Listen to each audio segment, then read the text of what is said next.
একটা পুরনো চিঠি আজ আমার হাতে এলো। হলুদ হয়ে যাওয়া কাগজের পাতায় লেখা, মলিন হাতে, বাবার হাতের লেখা চিঠি। প্রথমে ভয় লাগছিল খুলতে। অনেক না বলা কথা, অনেক জমে থাকা কষ্ট, আর কিছু ভুল বোঝাবুঝি।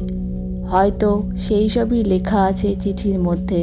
মনে হলো আমি অর্ণব, এখন কর্পোরেট অফিসে চাকরি করি, শহরের নামি অ্যাপার্টমেন্টে থাকি। কিন্তু আমার গল্প শুরু হয়েছিল একটুখানি গ্রাম থেকে। বাবা ছিলেন স্কুল মাস্টার, সাধারণ, সংযত, রুটিন মাফিক এক জীবন। আর আমি ছিলাম অন্যরকম। স্বপ্ন ছিল বড়, শহরে কিছু করে দেখানোর। বাবা সবসময় চাইতেন আমি শিক্ষক হই তার মতো, আর আমি সবসময় চাইতাম কিছু আলাদা হই, বাবার ছায়া না, নিজের আলোয় নিজে দাঁড়াই। এই নিয়ে ঝগড়া, ঠান্ডা যুদ্ধ, কখনো কখনো দিনের পর দিন কথা না বলা। বাবা ছিলেন রাশভারী আর আমি বিদ্রোহী। যেদিন আমি চাকরি পেলাম, বাবাকে জানালাম। উনি শুধু বললেন, ভালো থেকো, নিজের সঙ্গে বিশ্বাসঘাতকতা করো না। আমি রেগে গেলাম। ভাবলাম, এত বড় খুশির দিনে তিনি শুধু এতটুকুই বললেন। তখন বুঝিনি এটা তার আশীর্বাদ ছিল, তার ভালোবাসার ভাষা ছিল। ব্যস্ত হয়ে বছর গেল। বাবা একা ছিলেন গ্রামে। মায়ের মৃত্যুর পর আরও নিঃসঙ্গ। আমি বলতাম, বাবা, তোমাকে আমি শহরে নিয়ে আসব। উনি বলতেন, আমার জায়গা ওখানেই, স্কুলের ছেলেমেয়েদের মাঝে। এইভাবে কত কথা জমে থাকলো, বলার সুযোগই হলো না। একদিন ফোন এলো, বাবা আর নেই। আমি তখনই ছুটে গেলাম গ্রামে। জানালার পাশে রাখা চেয়ারে বসেছিলেন, যেন আমার অপেক্ষা করছিলেন।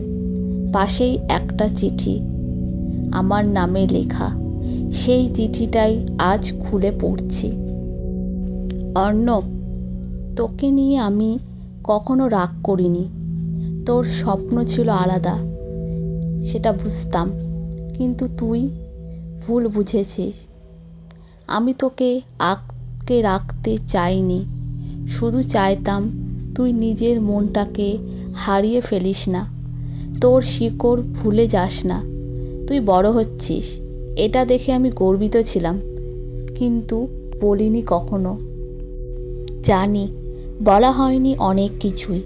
জানিস, তোর স্কুলের এক ছাত্রকে আমি তোর গল্প বলতাম। ও বলতো, স্যার, অর্ণব দাদা কি কখনো ফিরবে? আমি হাসতাম আর বলতাম, ফিরবে, একদিন ফিরবেই। অর্ণব, মানুষ বড় হতে পারে দূরে গিয়ে, কিন্তু বড় হয়ে ওঠে ফিরে এসে। ভালো থাকিস বাবা। এই চিঠিটা পড়তে পড়তে আমার চোখের কোণ ভিজে যাচ্ছিল। বাবা, যে মানুষটা কোনো দিন নিজের প্রশংসা করেনি, তিনি আমাকে গোপনে গর্ব করে বলেছেন, জীবনটা আমরা এত দৌড়ে দৌড়ে কাটাই, অথচ সবচেয়ে কাছের মানুষটাকে ভুলে যাই।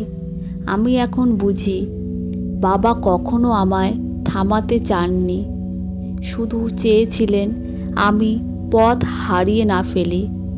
সেই স্কুলে এখন আমি মাঝে মাঝে যাই, বাবার চেয়ারে বসি না, বসি ছাত্রদের মাঝে। চিঠিটা এখন আমার ডেস্কে থাকে, প্রতিদিন মনে করিয়ে দেয়, ভালোবাসা সবসময় মুখে হয় না, কিন্তু ঠিক সময় মতো পৌঁছে যায়। সব কথা মুখে বলা যায় না, কিছু কথা সময় নিয়ে আসে। বাবার ভালোবাসা বোঝা যায় যখন তার না থাকাটাও অনুভব হয়। চিঠি শুধু কাগজে নয়, হৃদয়ের মর্মেও লেখা থাকে।